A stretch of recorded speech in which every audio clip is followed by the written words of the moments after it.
Paigadlaw katawhan sa Dios sa Archdiocese sa Uzami sa ngalan sa atong talahuron nga Arsobispo Archbishop Martin Sarmiento Humowad Didi ug sa kahugpungan sa mga kaparian sa tibuok lokal nga simbahan dinhi sa Uzamis gikan dinhi sa Immaculada Concepcion Mission Station sa Concepcion Misamis Occidental kini nausab si Father Jesse Langga magahatod kaninyo sa pamalandong karong adlaw karon nga Sabado sulod sa ikaupat nga semana sa ordinaryong panahon diha sa kalendaryo sa atong simbahan Pebrero 3 2024. Karon usab nga adlaw mga igsuon, ang simbahan nagahandom sa kapiyastahan ni San Ansgar o Oscar ug ni San Blas. Si San Ansgar o Oscar mga igsuon, usa ka membro sa pundok sa mga Benediktino nga nahimong misyonaryo sa nasod sa Denmark ug Sweden. Yan nahimo siyang obispo sa Hamburg. Naila siya tungod sa iyang pagkabanggiitang magwawali o administrator. Giila usab siya nga apostle to the north and is venerated until today as patron of Denmark, Germany, Sweden, Norway, and Iceland. Sa laing bahin, si San Blas usab mga igsuon nahimong obispo sa Sebaste, sakop sa nasod sa Armenia, and is associated with the healing of those who are sick sa ilahang tutunlan. Mao ni nga sa misa karong adlaw mga igsuon dunay blessing of throats alang ni adtong mga dunay gibati no sakit sa o balatian sa ilang mga tutunlan. And he is as well venerated sa Eastern Church no mga igsuon. And Saint Blaise or San Blas is believed to have been martyred during the persecution of Lysius. Ang ebanghelyo nga atong pamalandungan karong adlaw mga igsuon atong kutluon gikan sa ebanghelyo sumala ni San Marcos.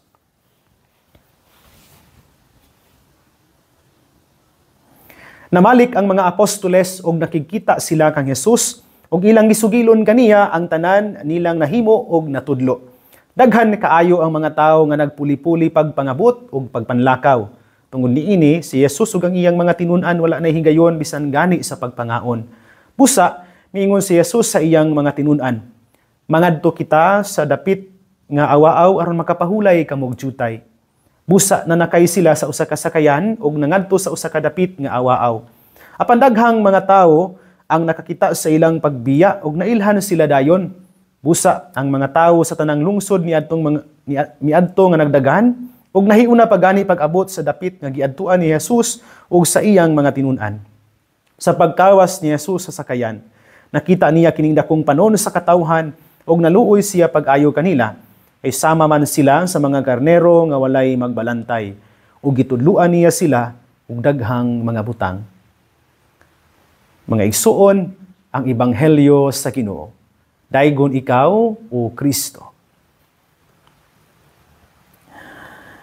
Mga igsuon ko diyan ni Kristo maayong adlaw pag-usab kaninyong tanan.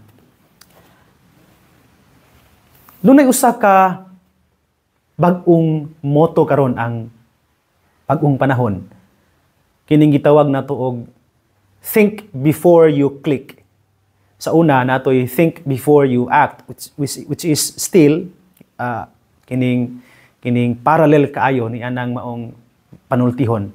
Think before you click. Ngano man?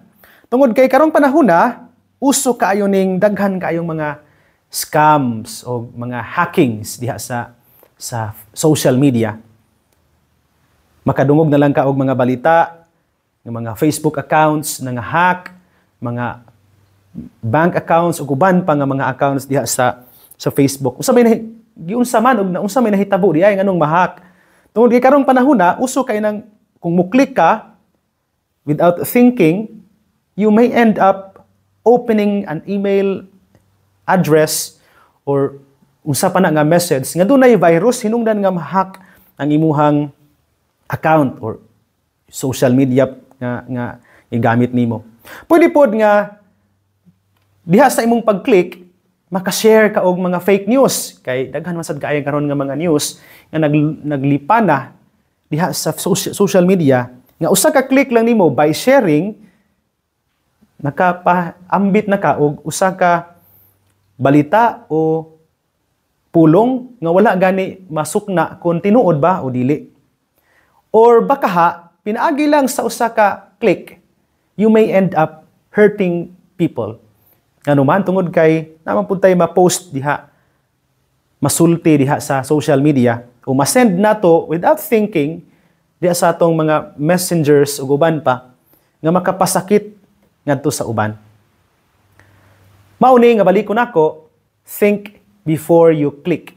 Which is, parallel kaayo sa kung giingon kaganiha, think before you do something or act upon something. Mamalandong sa dili pamulihok o mubuhat. Mamalandong sa dili pamusulti o mamulong. Haom kay na sa ebanghelyo karon adlaw mga igsuon tungod kay nahibalik matud pa sa ebanghelyo ang mga tinun-an nga gipadala ni Hesus sa tinagurha niadtong Huwebes o ebanghelyo atong Huwebes. Ug pagpamalik nila, they were so happy with reporting to Jesus with the many accomplishments nga ilang nahimo human sa ilahang misyon. Pero kung makabantay ka, bisan sa ilahang pagpakigsulti unta sa Ginoo, nabisi sila tungod ni daghang mga tawo nga nialirong nila, tungod kay gustong maminaw ug mamati sa pulong ni Jesus ug sa iyang mga tinun-an. Hinungdan nga matod pa sa ebanghelyo, wala na gani sila higayon bisan sa pagpangaon. And there is Jesus telling His disciples, mangadto kita sa usa ka awaaw nga dapit aron makapahulay kamong tiyutay. Si Jesus diya sa ebanghelyo mga igsuon, nagpahinumdom nato kung unsa ka importante kining mamalandong, kining discernment sa dili pamuhimo og mga butang. Discernment or kining mamalandong o sa dili pa maghuna, sa dili pa mubuhat o musulti o click in what I have said earlier, maghuna-huna sa daan. And to discern or to be able to discern, what is required is a deserted place, awaaw nga dapit. Usa ka dapit nga wala kay laing huna-hunaon kundili ang makig sumpay o makig connect sa tinubdan sa misyon o hinungdan sa misyon. Sama sa kung giingon natong Huwebes, wala man tay laing hinungdan o tinubdan sa misyon. Si Jesus, siya'y naghatag sa grasya alang sa misyon o siya'y nagpadala sa misyon kay para maniya ang misyon. So balik ko nako, importante di ay kayo ng mamalandong, importante kayo ng mo-discern. Apan sa dili pa ta maka-discern, nakinahanglan tag usa ka deserted place, a place where we can connect with God in silence. A place where we can talk to God in silence. Mao ni nga makadumdum ko sa una sa seminarista pa ko sulod sa pulo ka tuig gikan sa bakasyon inigbalik na mo sa seminaryo alang sa mga klase musugod gyud mi sa semana og usa ka semana nga retreat o 3 days nga retreat. Mamalandong. And sa pamalandong kinahanglan gyud nga magmanium silensium. Sabot nga hilom gyud. Mutabi lang mi kon mutubag sa pagampo o sa misa. Pero dili gyud mi pwedeng makigsulti sa among mga kauban. Gawas kon dunay sharing panahon sa recollection o sa retreat. Balikon nako, importante kay ning mamalandong o importante sad kaayo nga aron makapamalandong, you go away to a deserted place that allows us to be in communion with God. Kini tungod kay balikon nako, si Jesus o ang Dios man ang hinungdan sa misyon, siya man ang tinubdan sa grasya alang sa misyon, adto gyud ta mobalik niya human o samtang naa pa sa misyon. Spending time in silence in a deserted place with the source of all blessings, ang Ginoo. And this, I think, allows us to follow the example of Jesus nga iyahang gipakita po o gipasunod sa iyahang mga tinun-an karong adlaw. Losing ourselves with God to be more present with others. Becoming more compassionate by learning diha sa tinubdan sa pagkamaluluyon ug manggihatagon ang Ginoo. And doing what is right to help our brothers and sisters in need by learning, by trying to experience in solitude the grace of Him who is very much compassionate nga hinato. Kining nga ebanghelyo mga igsuon, magdala nato ngadto sa pagpamalandong karon sa kinabuhi. Importante kaayo nga mamalandong daan sa dili pamuhimo og mga butang. Think before you click o think before you act or do something. Mamalandong daan sa dili pamuhimo og mga butang. Mamalandong daan sa dili pa musulti, mamalandong daan sa dili pa mag-post o uban sa diha mag-share sa atong mga social media platforms, mamalandong daan sa dili pa mo buhat og butang or basin unya og we end up hurting others, sharing what is not true or what is not right, or maybe madala tangad to sa pagka-hack dili sa atong social media account kundi dili sa ato ang kamaayo. Mahak unya dili ang ato ang account kundi dili ang atong kaugalingon sa dautan. Hinungdan nga gamiton ta, magamit ta sa demonyo sa dili maayo nga mga butang. Balikon nako, think before you click, which means mamalandong sa dili pa musulti og mabuhat og mga butang. Ug unsaon gani nga makapamalandong? Go away into a deserted place uban ang Ginoo. Unsa man ang deserted place, Father, sige kag hisgot na deserted place. A place where you can pray and connect with the source of life, the source of all grace in the mission, ang Ginoo. Ako, at the end of my day, after sa akong mga daghan kayong ipangbuhat, mga schedules nga riong ngadto, many other things nga magkapa-busy sa ako ang oras, wala ko laing buhaton gyud at the end of the day nga para nako murag usa sa mga hinungdan ug rason nga ma-refresh ko, ma-strengthen ang mag-ampo. I pray. Ini kagabi sa di pa ko matulog, wala gyud ko laing daganan mag-ampo. Kung kapoy, mag-ampo. Kung ma-discourage, mag-ampo. Kung mag-uol, labay sa tanan, mag-ampo. Kung dunay mga kabalaka nga muhasol sa akong unahuna, mag-ampo. And at the next day, the same thing. It's the same thing that keeps me alive and awake in the ministry. Para nako, importante kayo na. Kapuyon og sana maluya man ta sa daghang mga buhat sa pagpangalagad ang makahatag ra gyud natong kusog ug kabaskog pagpadayon sa unahan mao nga dili mabugto ang atong kutay sa amahan nga mao'y tinubdan sa tanan. Saon ganito? Connect with Him in a deserted place. Think before you act, which means mamalandong sa dili pa mamulong ug musulti, labi na gyud mo buhat ug butang.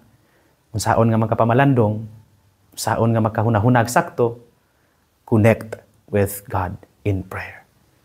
Hinaot pa unta.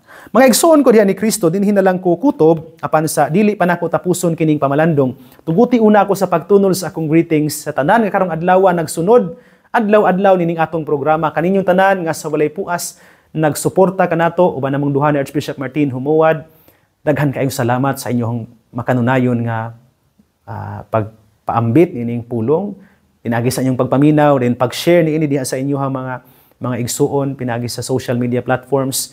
Think before you click. Huna-hunaon gyudaan sa dili pa i-share, no?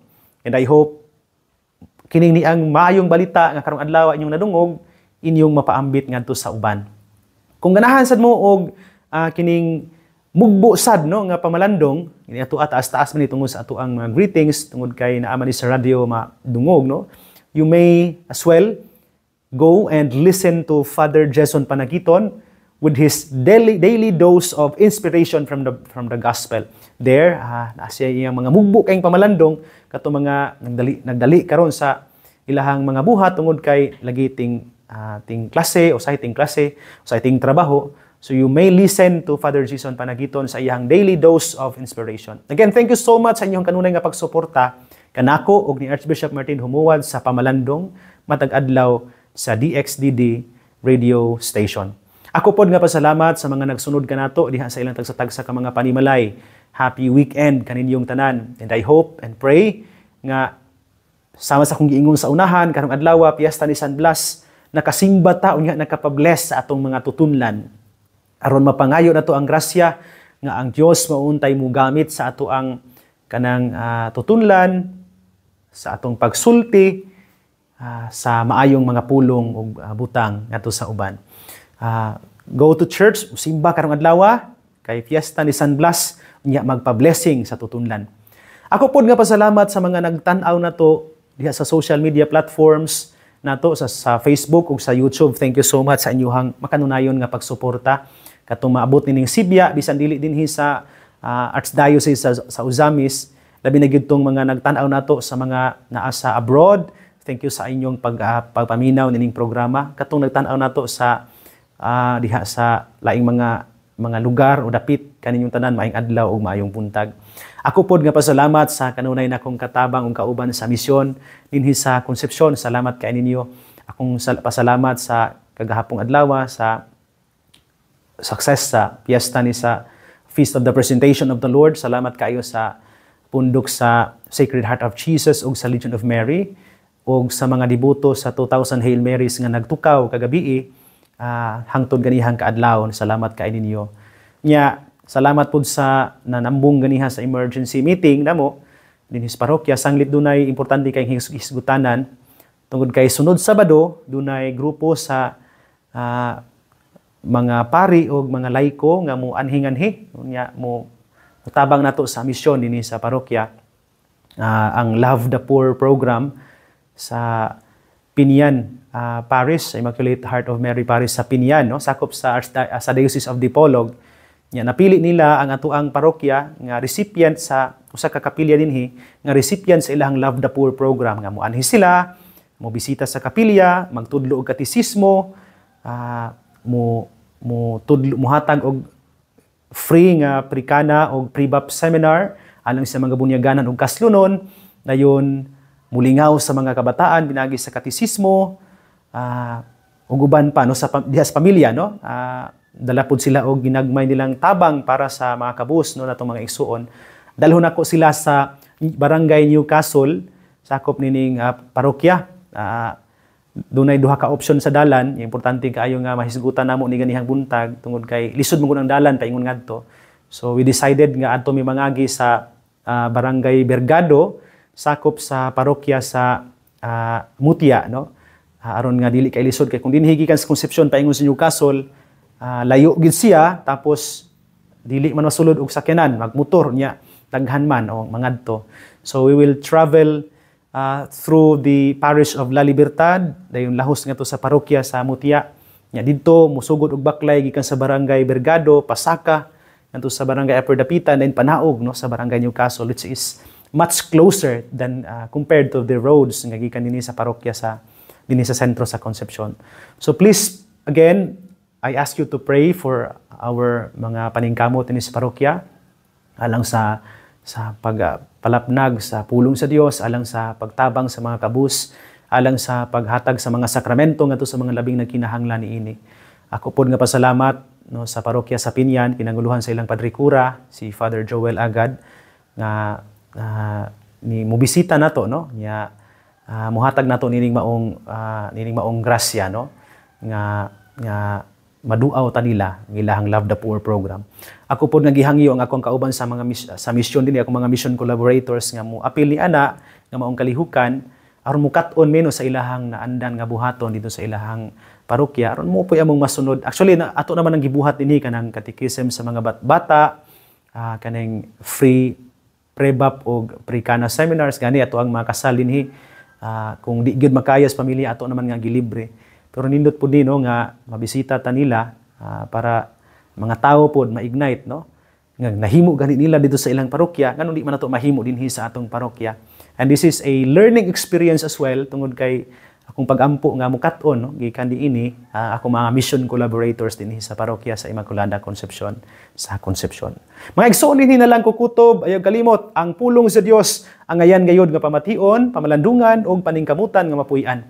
Bulahan ang tao nga naningkamot magpuyo sa pulong ni Jesus, isama siya sa usa ka kahoy nga gitanom daplin sa sapa, kansang mga dahon, bisan kunting init dili gayud malaya, timpo sa ting bunga muhatag usab sa kanunay maayong bunga. Igsuon, ugma na usab uban sa panabang ug pangamas atong mahal nga inahan si Santa Maria, atong gitawag mga misamisnon ug ang Birhen sa kuta, ang Dios sa kanunay magapanalangin unta kaninyo. Sa ngalan sa Amahan ug sa Anak ug sa Espiritu Santo. Amen.